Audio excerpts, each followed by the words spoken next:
വിധവയുടെ 2 കാശ്. മാർക്കോസ് 12:41 മുതൽ 44 വരെ.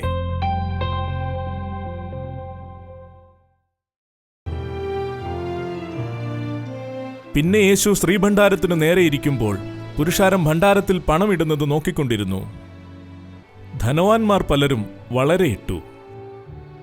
ദരിദ്രയായ ഒരു വിധവ വന്നു 1 പൈസയ്ക്ക് ശരിയായ 2 കാശ് ഇട്ടു. അപ്പോൾ അവൻ ശിഷ്യന്മാരെ അടുക്കൽ വിളിച്ചു, സത്യമായിട്ടും ഞാൻ നിങ്ങളോട് പറയുന്നു, ഭണ്ഡാരത്തിലിട്ട എല്ലാവരെക്കാളും ഈ ദരിദ്രയായ വിധവ അധികമിട്ടിരിക്കുന്നു. എല്ലാവരും തങ്ങളുടെ സമൃദ്ധിയിൽ നിന്ന് ഇട്ടു, ഇവളോ തൻ്റെ ഇല്ലായ്മയിൽ നിന്ന് തനിക്കുള്ളതൊക്കെയും തൻ്റെ ഉപജീവനം മുഴുവനും ഇട്ടു.